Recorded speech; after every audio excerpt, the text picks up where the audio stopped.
Hello guys, welcome again to Sense and Friends. This is Sandile Shabangu, your host of Sense and Friends. Please don't forget to subscribe and tune in on my channel on YouTube. The details are just right here below. So today we are blessed once again to have a beautiful lady called Nkolo PK from Delightful Color Beauty Studio. So we're going to be just unpacking her journey to becoming this artist that she is now, and all the journey, everything that she has done in her life. I mean, from school, being a PK and all those things. So stay tuned and enjoy the show.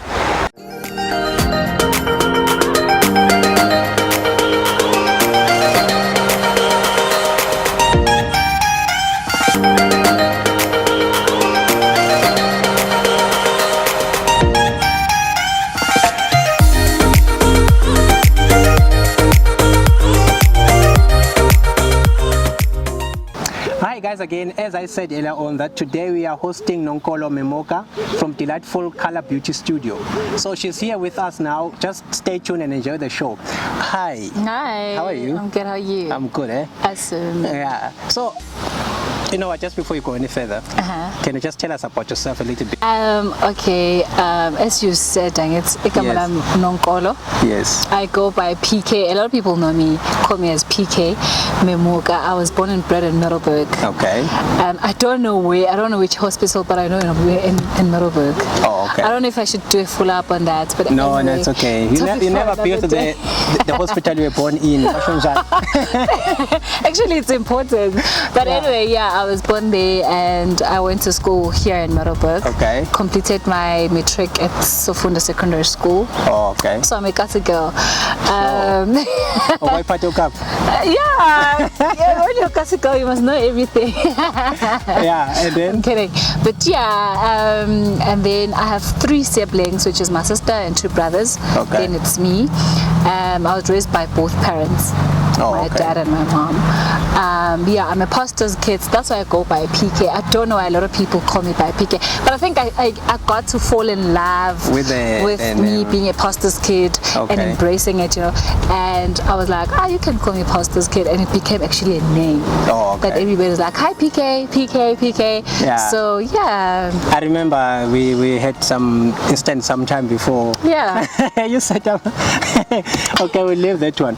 So anyway, tell me, growing up at school, you know, being a PK, so what were the limitations in terms of you being a PK, knowing what you can't do? You know, most masakulu in adolescence, you want to. So what were the things that you had to limit yourself from? There's so much. I feel like when you're a pastor's kid, people actually separate you from being human. Yes, you know, from being a child, you know, from being just, you know, naughty and everything to being this pastor's kid caged in a church. And I think that's a mistake that a lot of people do. And they expect us to live our lives based to a conduct that they've written on their own. Okay. And it was, I wouldn't lie, it was a very difficult, it still is difficult actually, because there's so much pressure. There's so much pressure and you're pressurized into doing so many things. There are things that I couldn't do as a child because I was a pastor's kid, you know. So bullied the ESCO at some point? No. Not even. I was not that child. Okay.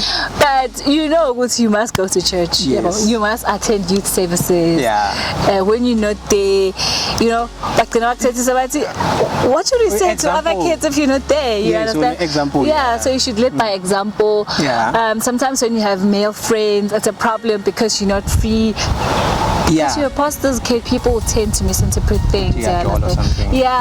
So it becomes so challenging. Yes. And actually, you need to become example by force. You need to do things by right. When I made a mistake as a child because you're a pastor's, and I think it's actually like a mindset that people has actually set themselves for. It's totally wrong. It's totally, because I'm a human, I must make my own mistakes. Okay. So, what were your dreams? Before honestly, I wanted to be a musician. I saw myself as a big music star. Like, Can you sing? Can you sing? No.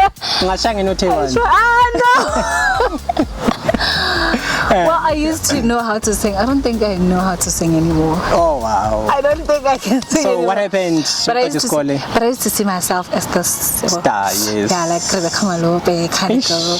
But now I'm like, oh, I don't know. Even It's a church until... Not that I don't know. Yes. I think I know, but I'm not sure.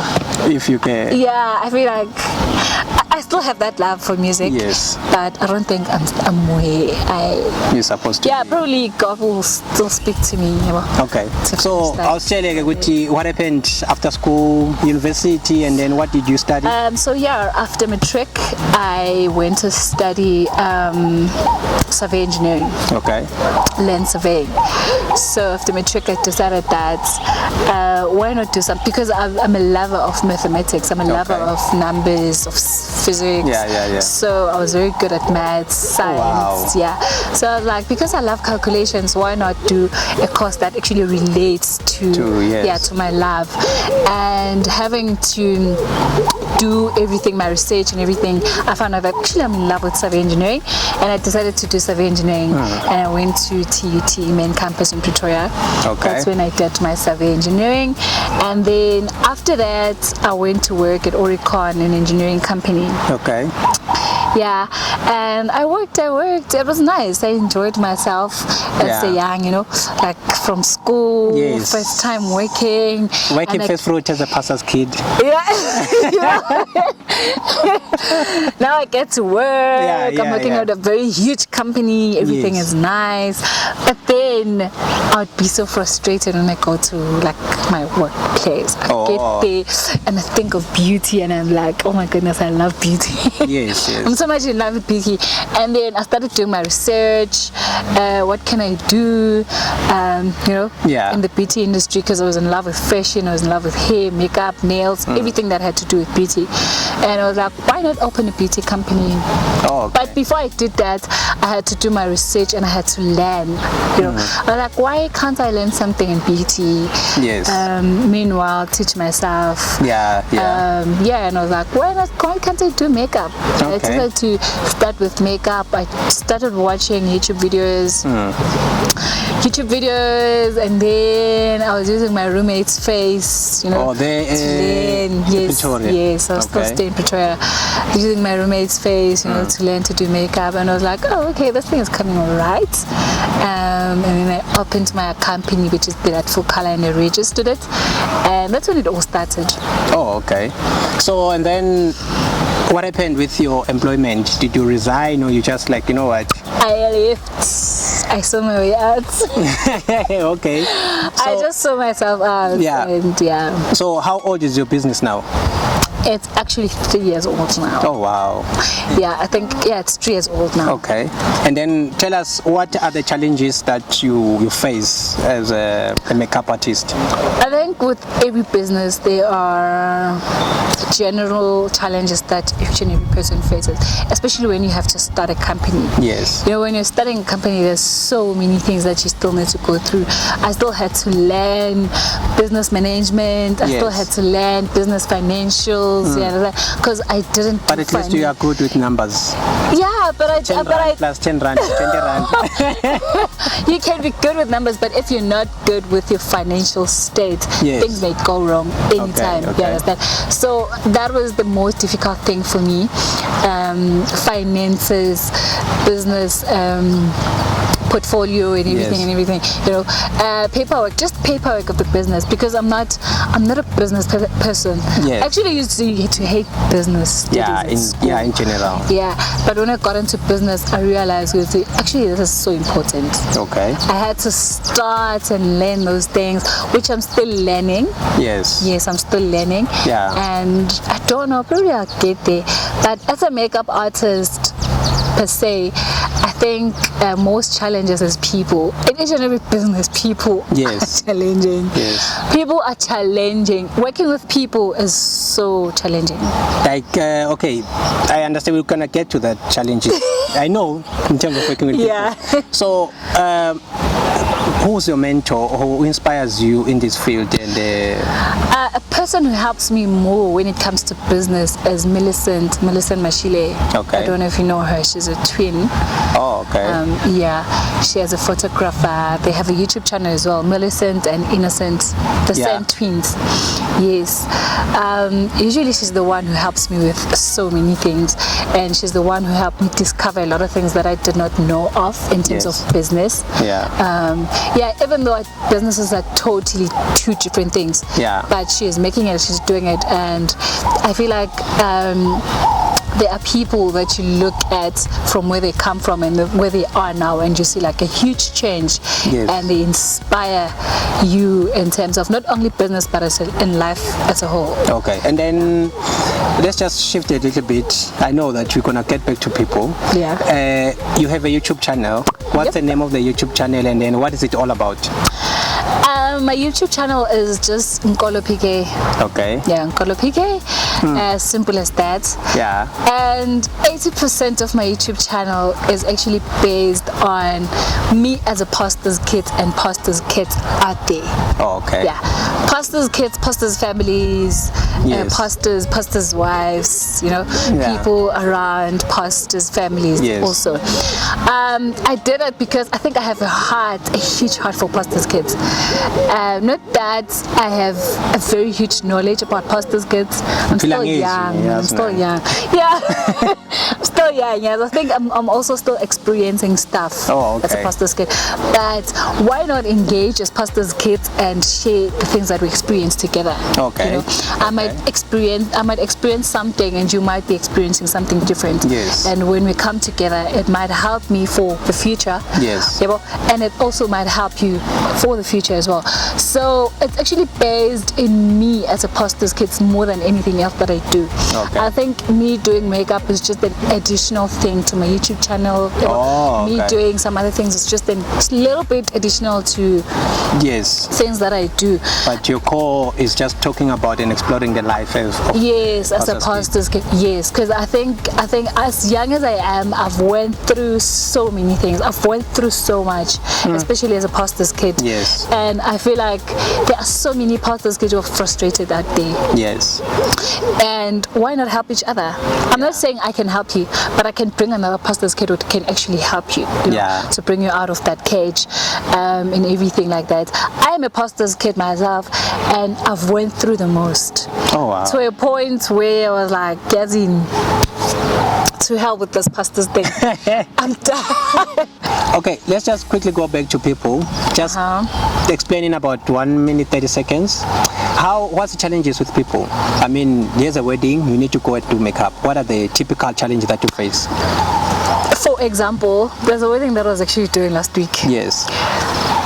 To be honest with you, you tell people some things. Well, with makeup, we work with, you come to me and be like, I want you to do my wedding. I give you a quote, and a quote has everything, terms and condition, how to pay, how much is it, and if you're booking, you book with deposit, because the moment you book with the money, that's when you put in our system that it's booked. You can't book verbally and be like, I'm getting married on the 20th, please come do my makeup, and already I'm like, I'm doing a wedding. I don't take those people seriously. So last week I was doing a wedding, and those people were quiet all this time, and I move on with my life. People will come and book. I'm like, oh, okay, we know you. And then on a Friday they call me, are you coming tomorrow? What? You understand? So now it's someone's wedding, and if you don't come, it seems as if like you're sabotaging, another woman. And it's things like we don't actually take each other's businesses seriously as black people. Yes. And then if we don't peach, they'll be like, no, she doesn't take her business seriously. Which is typical. The other way around. Which is the other way around. And we don't have time to be explaining ourselves. This is what's happened. So I think as black people, we don't take black businesses seriously. But in terms of cash flow, does it pay out? It does. It does. If you know how I think if you know how to set your financials right, yes, you know, each wedding, one wedding, it's plus minus equals one person's salary. Sure. If like it's you know how to do things properly. Sure. Yeah, but it also depends on the work that you do, how good you are, skill as well, and also depends on marketing, because the more weddings you get, the more money you get. Yes. Can you teach me how to do makeup? Yeah, no. Yeah. So just quickly before we close, we just want to know your future plans regarding your business. You know, so 5 years from now, where do you see your business? I've been actually sitting down and doing a lot of planning. Yes. Currently, continuing with my studies when it comes to beauty. Okay. Makeup, doing short courses, you know, with everything. So I'm planning if I could have like a huge beauty studio in like at least in 5 years' time. At least if I could have 2 huge beauty studios that offers everything: makeup, hair, nails. Wow. Yeah, and also have our own branding. You know, our own makeup brands, our own lash brands, our own hair brand. And I think if we could reach that would be satisfying. That would be a milestone for me in like 5 years. Okay, that's good. So I want to put you on the spot as a pastor's kid. I need to feel uneasy. Just tell the viewers at home, you know, something from your heart. Okay, guy or girl, don't give up. This is where I come from. Like, I mean, you spoke about your dad, you spoke about the challenges, despite you being the pastor's kid, you know. So share with us how you overcame everything to starting this beautiful business. I think the most important thing, I was actually not ready for that. You can just check the but I think the most important thing, the most important thing is to stay true to yourself. Yes. Stay true to yourself. The moment you realize that you love something, the moment you realize that it's you, it's within you, and you want to do it with everything that is in you, just go for it. Yeah. One thing that my father left me was his favorite verse, which has turned to be my favorite verse, which is 1 Thessalonians chapter 5, which says, pray without ceasing. And I think that's the most important thing when you live just as a whole, when you're a human being and you're alive and you're living, that keep on praying, you know. I know praying only does not do the things, also need to pay, you know, to give your full energy into it. You also need to act to what you want, but pray for your plans, pray for whatever that you're about to do, pray for your future plans. Yes. Whatever step that you want to take, pray for it so that you can also achieve it, not only physically but mentally, emotionally and spiritually as well. Wow. Because everything starts in the spiritual realm. So if you're right, you can do everything in don't worry. Anyway, so where can people get hold of you, your business, your handles, your channel? You said it, but just say everything. Okay, so my YouTube channel is Nkolo PK. Yes. Just as that. My personal Instagram handle is also Nkolo PK, and on Facebook I'm Nkolo PK Memoka. Okay. And my business handle is Delightful Color. Delightful Color. Delightful Color only. Delightful Color Makeup by Nkolo, which is on Instagram and Facebook it's just Delightful Color. Are you on Twitter? Yes, I am on Twitter. Yeah. As Nkolo PK. I'm not that frequent, but I am. As long as I have a hand. All right. That's what is important. No, thank you so much for coming. Thank you guys for watching, Sons and Friends. I hope you enjoyed the show, and again, don't forget to subscribe and like the page. The details are just down here below. So listen, on the next episode we're gonna be doing things all about singing. So basically, Linda Live from Idols. If you guys remember him, he was there last year. So nami ngisayeba busy ngami ukuthi ngikhuphula ama E sharp nama F flat if asasekhona. So anyway guys, we'll catch you on the next episode. Thank you.